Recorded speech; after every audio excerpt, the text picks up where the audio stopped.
We're here in Harrisburg on April 23rd for the Second Amendment rally to support the gun laws in Pennsylvania, not for them to be overthrown by either the state or the federal government.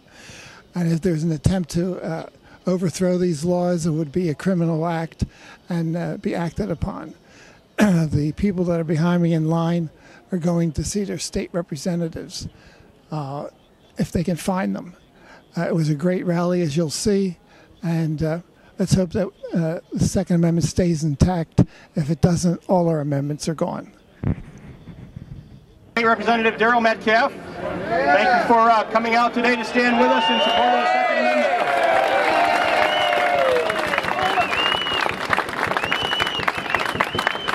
This is our 8th annual Right to Keep and Bear Arms rally, Second Amendment, second to none. Our first speaker that you're going to hear from today, who is defended it both militarily and politically, is State Representative Rick Saccone. Rick's from Western Pennsylvania. He's a U.S. Air Force veteran and a current legislator here in the Pennsylvania House. If I can ask Rick Saccone to step up to the microphone. Good morning, all you patriots and freedom lovers! I want you to know that I am energized and excited to be here with fellow citizens who are prepared to defend their rights, their God-given rights. That's right. You have a right to keep and bear arms, and I'm proud to stand with you today. And as Darrell said, what part of shall not be questioned don't they understand? My bill, House Bill 671, we call Constitutional Carry Bill, would make the concealed carry permit optional in the state of Pennsylvania. You know, Pennsylvania is an open carry state, as you know. So why do we need the government's permission to put a coat over our weapon? I like it. That's right, don't forget it. Last week was the 238th anniversary of the Battle of Concord Bridge. If you remember, the British sent troops to Lexington and Concord to seize the weapons of law-abiding citizens. When they reached Concord, a large group of armed citizens greeted them, and they told the British, "You shall not pass!" Right. Yeah. I say today, to tell those who propose legislation that would infringe on our God-given rights, you shall not pass! Right. We will force them and we'll fight them all the way back to Washington, D.C., back under whatever rock they crawled out from under. Yeah, right. Yeah. And I thank you, my friends, for not compromising our Second Amendment rights, and I thank you for traveling from all over this state, and I appreciate you being here. But remember the words of 1775 when it comes to attacking our Second Amendment rights: it shall not pass! Right. God bless you. Thank you very much. Our next speaker is State Senator Elder Vogel. I know he had a good contingency come in from Beaver County. Elder?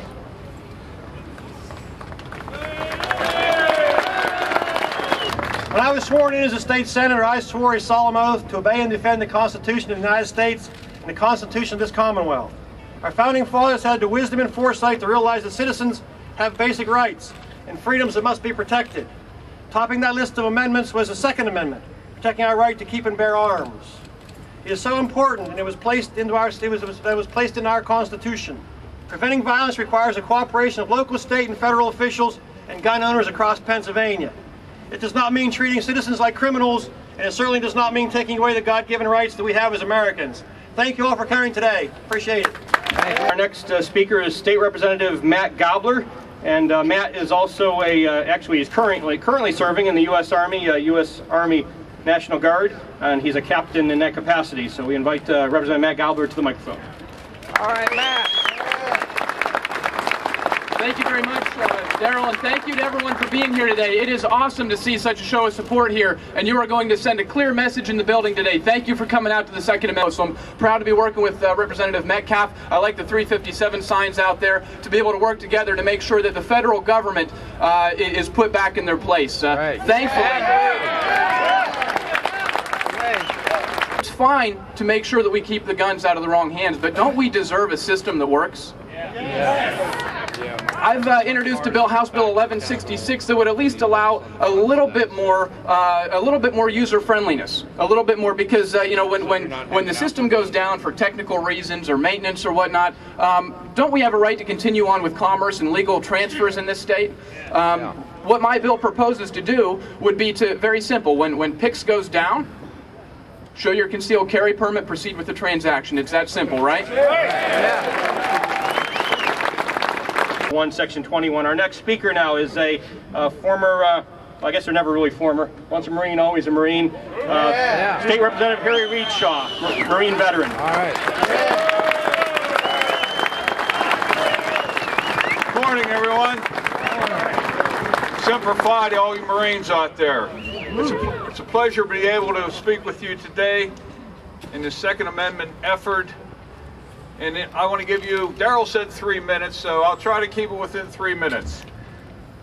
Here's my perspective, and I would hope you agree. Guns are not to blame for criminal activity, no more than the pressure cookers and the nails and the BBs and the explosives are to blame for that tragedy that happened in Boston last week.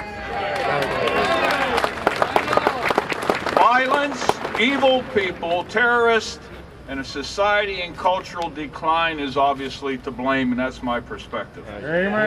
Representative John McGinnis is here to talk about House Bill 357 and his support of the Second Amendment.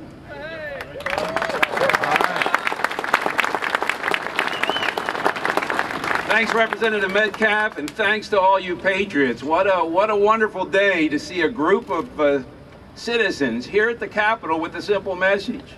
Don't tread on us. We'll run our own lives. Thank you very much. The cost of crime and the benefits of peace. In 1776, Adam Smith, the father of economics, wrote the following: "The invention of firearms is certainly favorable to peace, permanency, and the extension of civilization." Adam Smith was right. John Adams was right. House Bill 357 is right.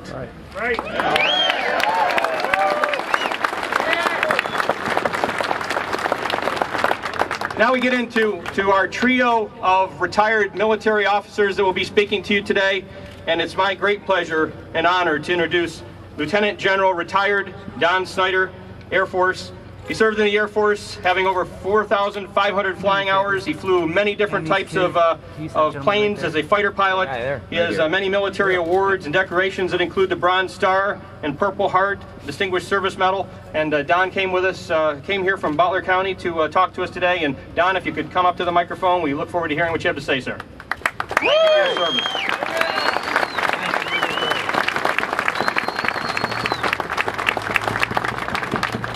Thanks for the invite there, Representative Metcalf. I've been kind of under the radar screen since I retired, but I think it's time to come out and start talking to the Second Amendment. And perhaps even kick a little posterior here and there as we go along. So what we really need to think about is that there's a principle that says you can't fool the troops. They may be quiet, they may not say anything, but you can't fool them. Right. I'll tell you, I felt so good. I went to one of our gun dealers near my home, and I waited till 4 o'clock in the afternoon to go up there. And when I went there, I was so proud of the people that I saw there, because I went in, the parking lot was full. And I went in and I saw people, all I wanted was buy some ammunition, and I saw guys with husbands and wives. My observation was that there were 2 or 3 of them in there that had probably not handled a gun, and yet they had the common sense, because you can't fool the troops with this Second Amendment stuff. These troops are arming themselves, and they're going to train their wives, and they're going to train their children to carry weapons, and they're going to be responsible citizens. Snyder. We now have retired Navy Commander Dave Root. Dave also was a graduate of Top Gun School and flew the fighters also. So thank you, Dave, for your service, and if you could take the mic, we'd appreciate hearing from you.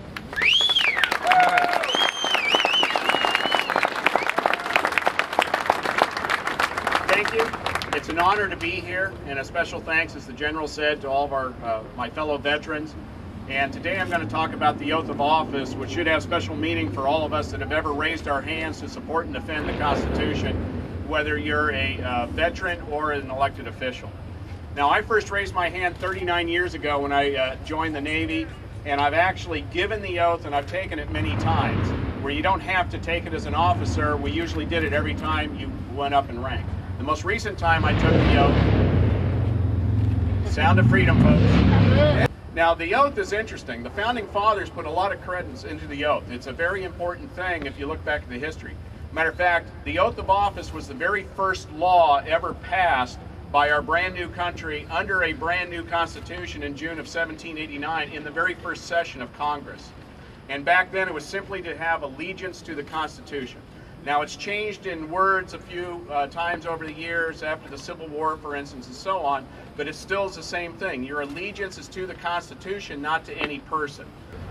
Next we have our featured speaker.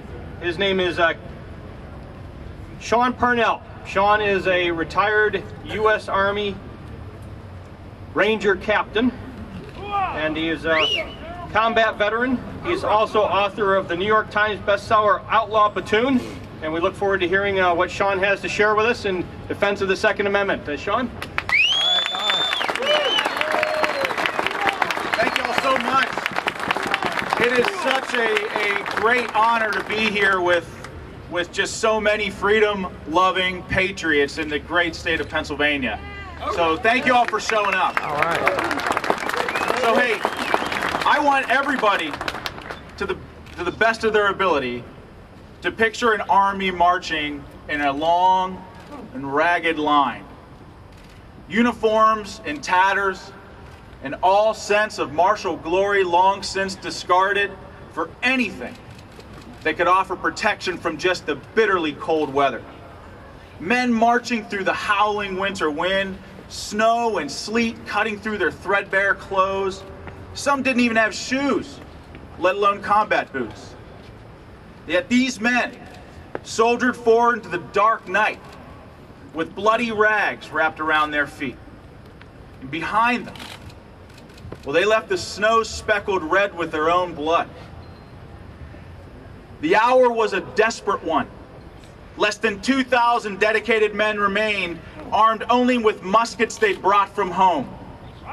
They'd have to bring the battle to the enemy at very close range, using the bayonets that they'd scavenged from the battlefield earlier that summer. It was December 1776, the bleakest hour of our revolution. The year had been one of constant defeat. New York lost, New Jersey too. General George Washington's army had shrunk to this handful of diehards who refused to give up on the dream of a new birth of freedom, liberty, and independence. Ladies and gentlemen, this was the army that stunned the world and defeated the greatest military power of the time, the British Empire. Oh, yeah.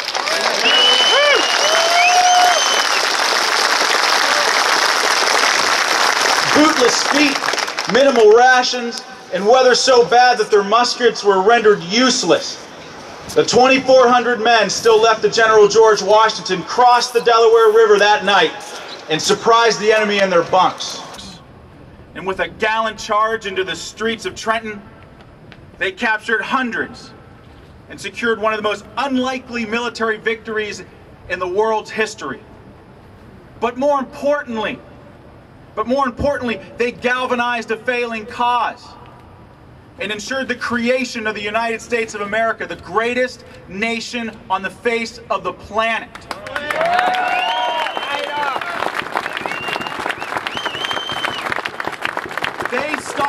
They struck a blow for freedom and showed that when oppression threatens to extinguish its hope, enough good men would risk everything to preserve it. Those men, half frozen, shivering in their rags, they are our heritage. Their resolve, our inheritance. It's a reminder that we as a people have never been daunted by desperate odds. It's a reminder that our mettle as a nation was forged in such moments. Ladies and gentlemen, we are the descendants of those soldiers who stayed steadfast, in the darkest hour of our union's birth. You see, I look out upon this crowd and I see the sons and daughters of our revolution. Take action now, and we will hold our ground, hold the line,